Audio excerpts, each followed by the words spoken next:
Welcome to Shifted Babe, the show where healing, growth, and transformation begin. I'm Laurina Anderson, the energy shifter.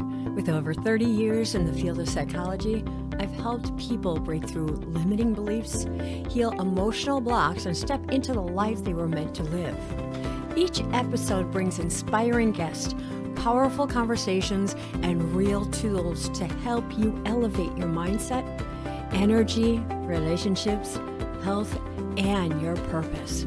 If you're ready to grow, heal, and shift your life from the inside out, you're in the right place. This is Shifted Babe.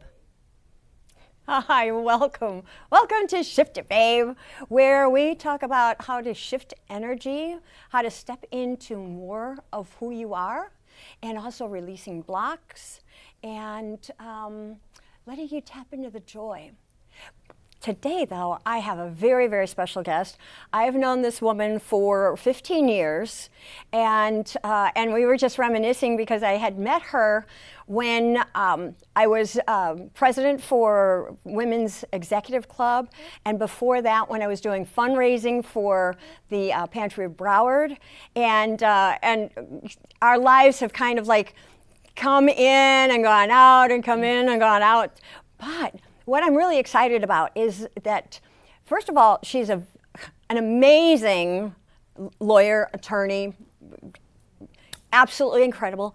Her list of her what she's done in her life is incredible. So I asked her, I said, okay, Jamie, can you just send me a short bio so that I can, announce you on air, right? So I get this thing that comes back. This woman is so accredited that I have a 7-page long resume. Oh, no. That's what my staff sent me, so I was like, okay. I'm sitting there going, Jamie, it's attached at the bottom. Jamie, what would you like me to say, But one of the things— There's exhibits attached, et cetera. Yes, and case studies, and, I got it all. So I would love to introduce you to my guest, Jamie Finizio. Bascom, there we go. And she is with— I have to put on my glasses here, The law offices of Jamie Finizio Bascom, yeah. Say that louder. Just the law offices of Jamie Finizio Bascom, Finizio Law Offices. So there you go. Excellent. And she's also very much in the philanthropy arena as well. She gives so much to the, I don't like to say disadvantaged, but to a population that really needs help.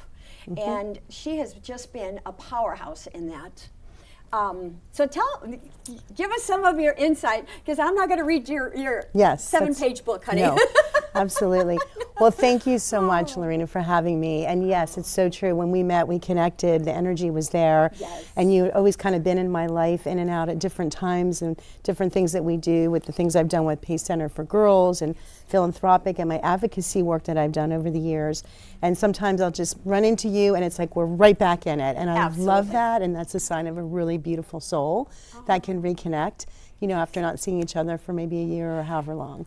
Something that's so amazing also is that it's as if there was no time and space in between. Right. Like immediately.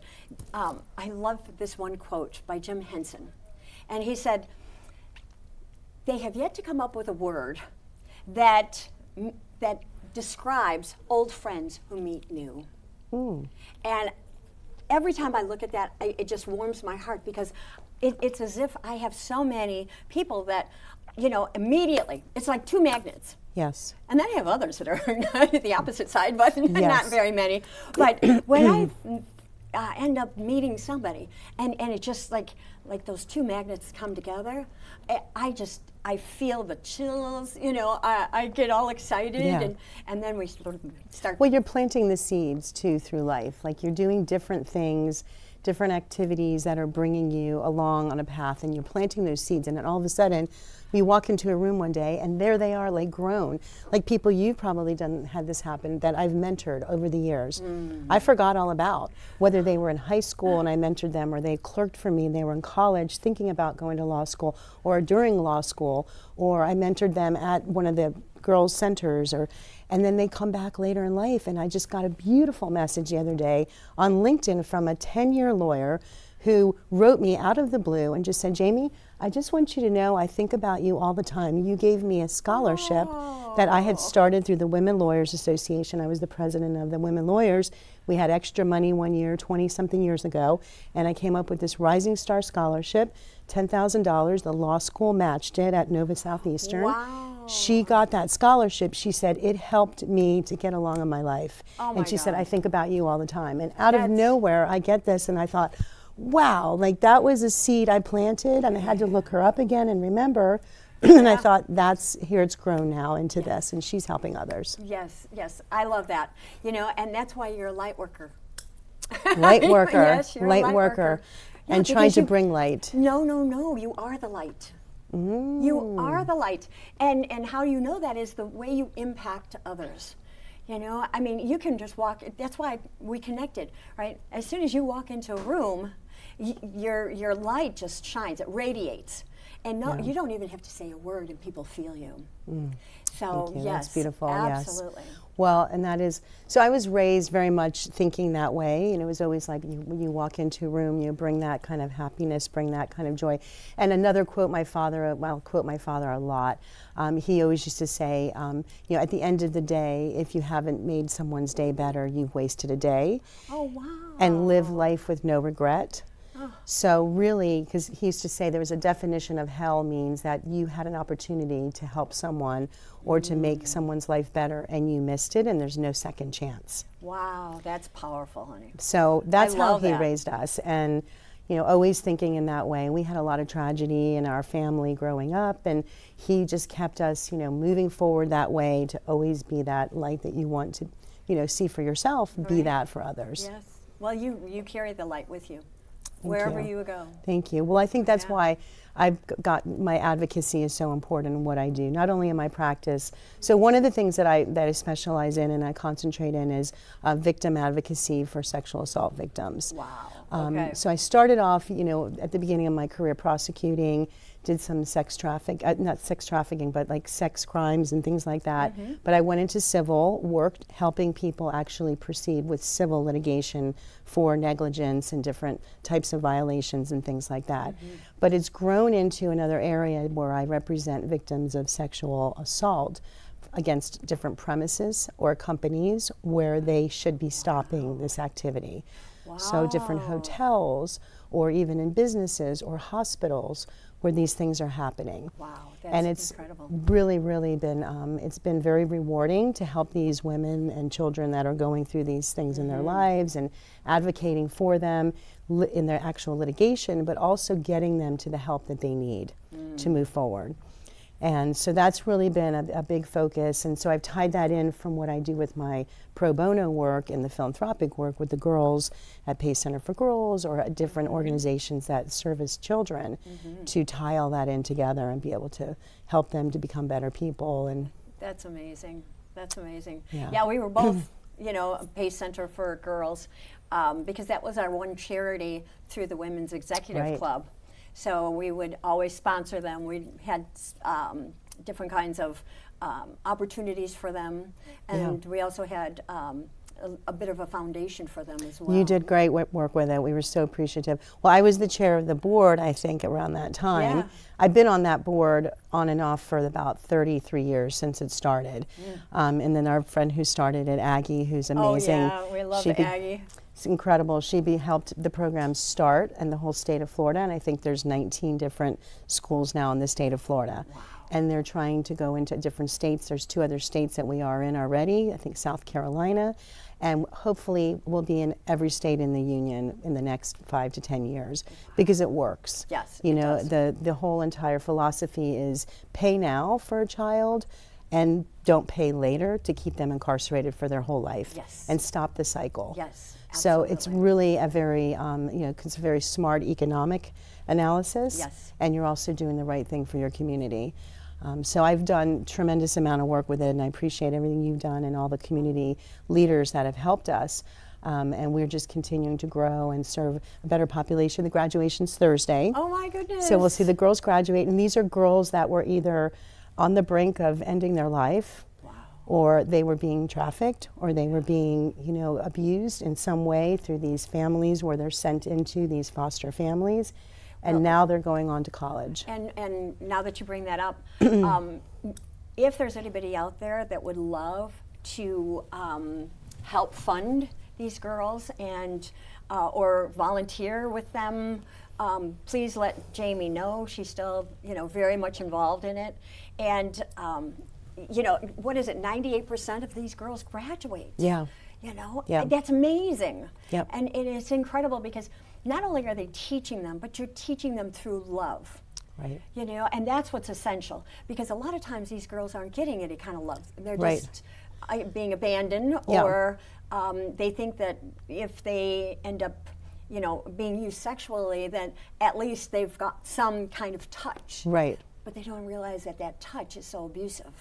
Exactly, and that's why this program was started for that, with that intention of it being gender specific to a girl, how a girl learns, how a girl thinks, which, by the way, we're also trying to learn that. I had 2 teenage daughters that are now, you know, 24 and 26.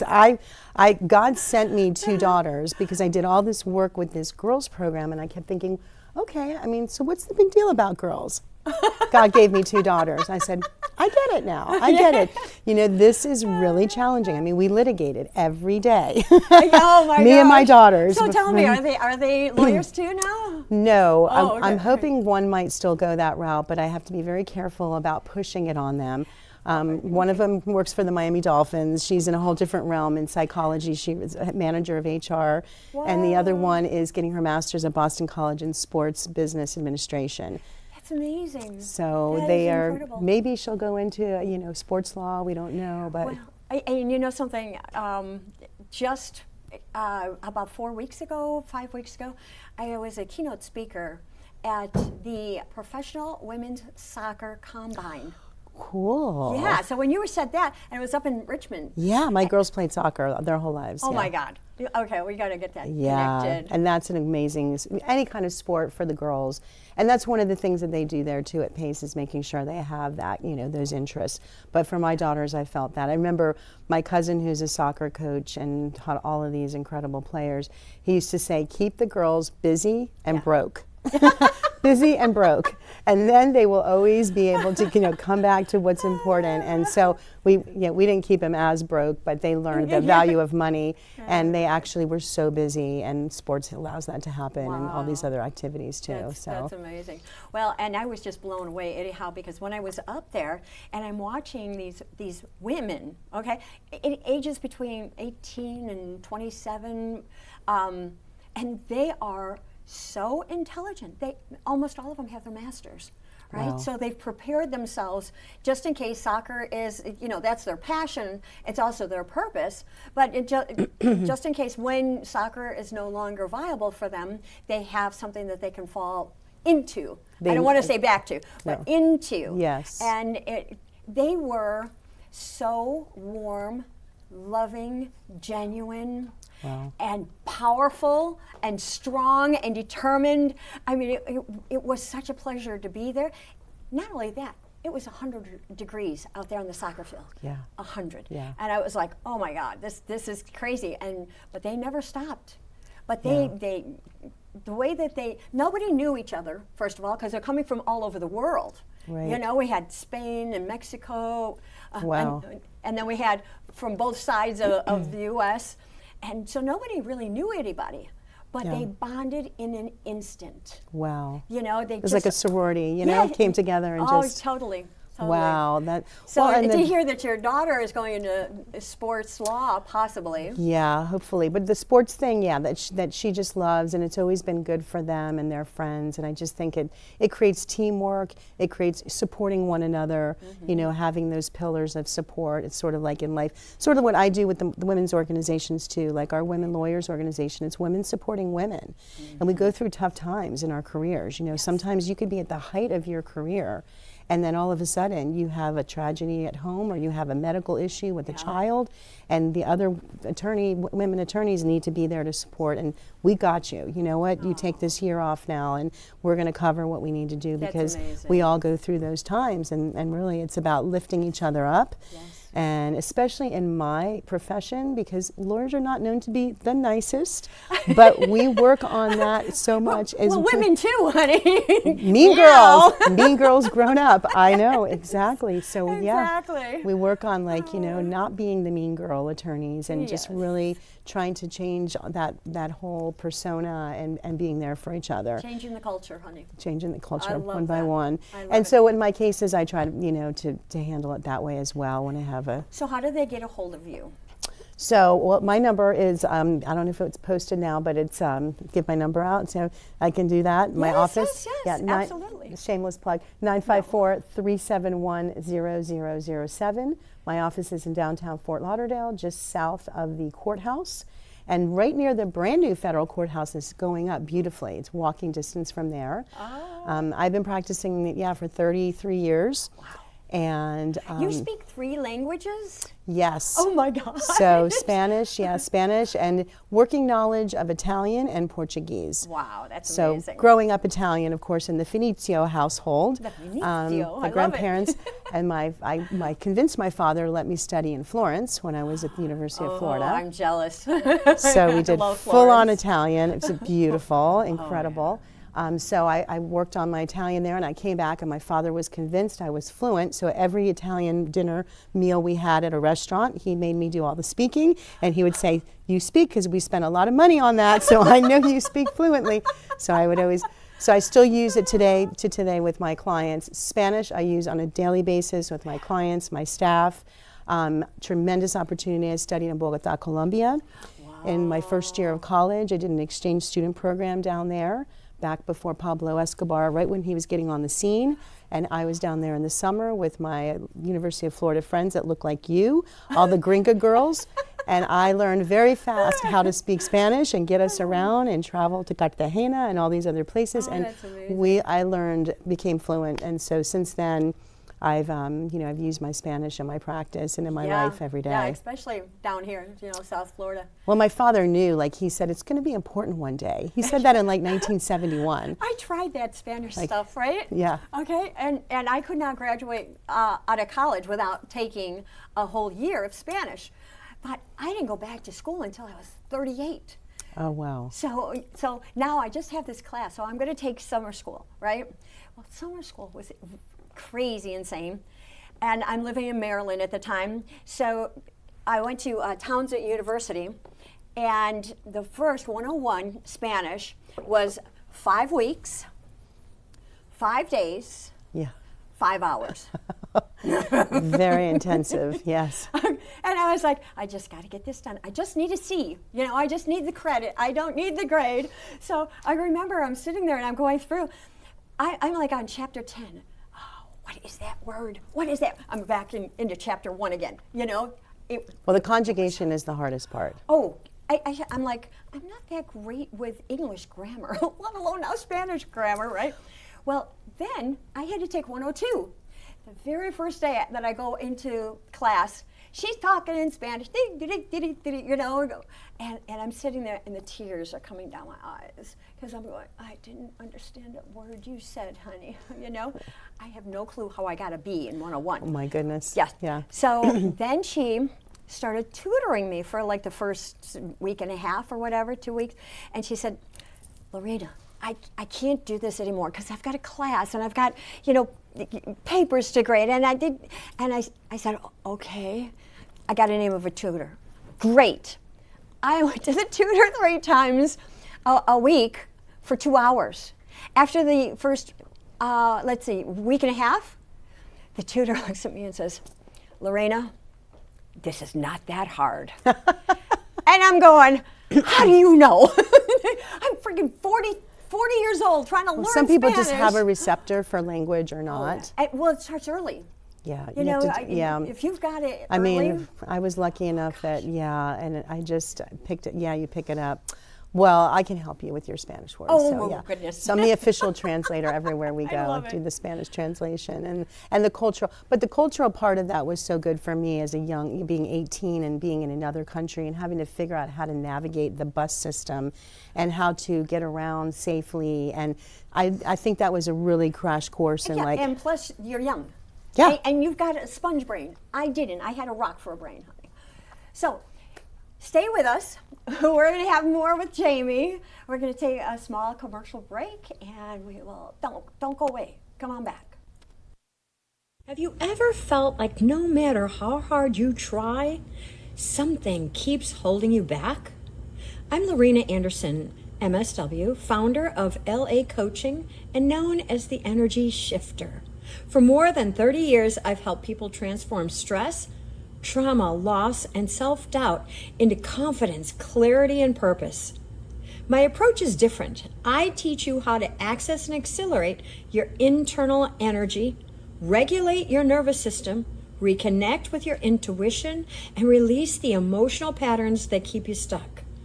When your energy shifts, everything begins to change. Your mindset, your relationships, your health and wealth, your career, and the way you experience life. Whether you're rebuilding after loss, striving for greater success, or simply ready to become the person you were meant to be, lasting transformation is possible. Your greatest power has always been within you. So let's unlock it together. Visit ishiftyourenergy.com to schedule your complimentary consultation. Because when you shift your energy, everything changes.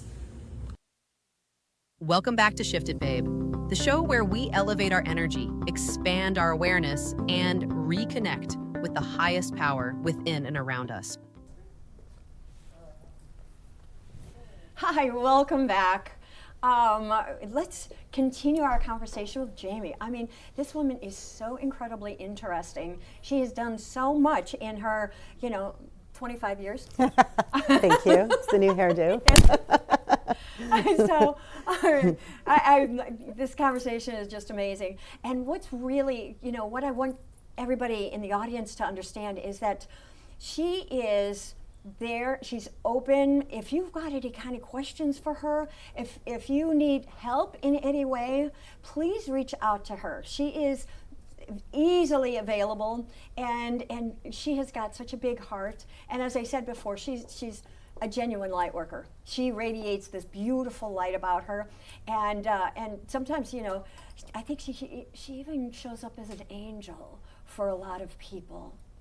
Thank you. Oh, that's beautiful. It's true. Well, I love that because angels are important to me. Number one, my sorority is Pi Beta Phi, and our little mascot is the angel. Is it? So really? we are called the angels, the Pi Phi angels. Oh. And that's important. And my daughter also pledged it too. And it was a beautiful thing at initiation. It's all about the angels. But angels are, I love it. right? You know, I love angels. I'm all over that. And angels, very importantly too, because I often have angels around me because my mother passed away when I was 7. Wow. And we had a sister who also passed away growing up. So our family went through that. But they're angels, and they're out there always, and they've been there, making sure that that I'm safe when I need that. In instances where I've come very close to some really near-death situations, and the angels are pulling me. But also the angels are guiding me to make sure that I'm helping others. So what I went through, bringing the right type of people in. True. And, opening the doors. And, yes. And it's so incredibly important that we're here for a reason, and we're here for a purpose, okay? And you had a calling, and this calling then became a passion for you. Yes. And your passion then became your purpose. And much like myself, I had a calling. I want to help people. I want to have them understand how absolutely incredibly important they are, how strong and powerful and beautiful, and that calling turned into my passion. I was a peacemaker in my own home. You were talking about, your youth. Well, I was the peacemaker. I would stand in between my mother and my father, all the time. Right. And so, I played that part as well. And then went back to college at 38. I had 2 daughters at that time. I had been divorced, ended up getting remarried, and went to school. And that's when I got my master's in social work. Right, and I was an addictions therapist. Incredible. So, yeah, and you were giving back, and helping, and that's, I think that's what drove me. People ask me, why did I become an attorney? And it was really to be that voice for those people, and especially for families that lose a parent, lose a mother, especially when I have cases where the mother's killed, or or a child. It's that much more rewarding for me and cathartic, because I'm reliving that and what that was like. I was raised by my father, because at 7 years old, here he was, this kind of a single father. And the way I was raised was very much with these male kind of ways where you'd be strong and you march and you do all these things, and which was good. It got me through everything I needed to get through in law school. But there also needs to be a time also for the heart to be able to be healed and open. Yes. And for people to come to you and help you, and you not think you can handle it all yourself. Exactly. Because sometimes the feminine energy isn't allowed to come to the forefront. And that's what we're doing right now, is that, I know you've noticed it, but women are really starting to excel, and they're opening up their hearts more and more, because we need that feminine energy, the sacred energy. The other thing that I see, though, because I work a lot with men, is that they're awakening to the sacred masculine. And that, for me, is just absolutely incredible, because my heart says that if I can help a man heal, then he's going to take that home to his family or his girlfriend or, his wife. Children.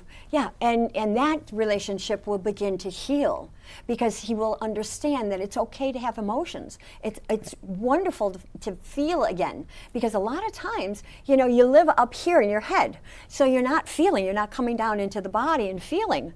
And that's where our energy field is. So we have to feel that, because our energy is always talking to us, Right. And we move our energy through our attention. Wherever you put attention, your energy flows. So it's really, really important. Well, and for people to know that it is okay, to be, especially this generation, the youth, my children's age, your daughter's ages as well, that not everything's perfect in life. I think my daughters might be older than you, honey. A little bit, but still. 50 and 52? Oh, Lord. Yeah, okay, yes. They're much older than you, honey. You look amazing. Oh, thank you. I always forget that about you. Can I adopt you? Yes. Oh, right. I have a new daughter. Oh, wow.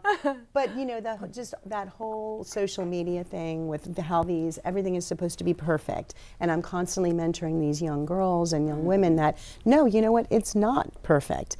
And every time that someone thinks something is perfect, they find out really there's a whole show going on in the backdrop. Yeah, I get the calls on it. I know what's going on when people are like, the disaster's happening, even though they look perfect in their pictures. Yeah. So I tell the girls, don't try to think that you have to be up to that standard of everything being perfect. Because there is no standard. There's no perfection, Yeah. I'm writing a chapter in this next book with the Wellness Universe, and the name of the book, it's an anthology, and it's the 7th that's come out. I was in the 6th, and this is the 7th, and it's called 25 Tools to Navigate Loss, Grief, and Transition. And so part of my chapter is I thought she'd be normal, because my youngest daughter's mentally handicapped. So, and she's going to be 50, right? And so my whole thing was like, what do you mean she's not normal? What do you mean? And then the beauty of imperfection, the perfection of imperfection, and the gift of a special child. Wow. Yeah. No, So that's incredible. And that is important, I think, for society to really, to understand and to be able to wrap their arms around and embrace that we're all made imperfectly.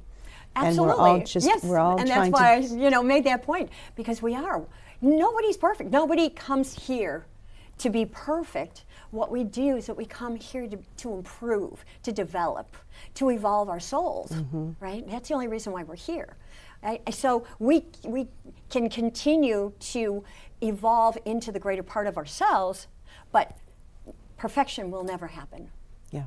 Perfection happens with your mom and your other sister, right? Yeah, well, once they're angels, Yes, they are angels. Well, yeah. And you're an earth angel.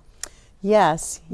Yes. And so when you were saying that, sometimes you run into people and, destiny happens. I'm a big Destino person, Yeah, me believing in too. that, and these God winks, angel winks that come about where I know my father or my mother sent that person to sit right next to me.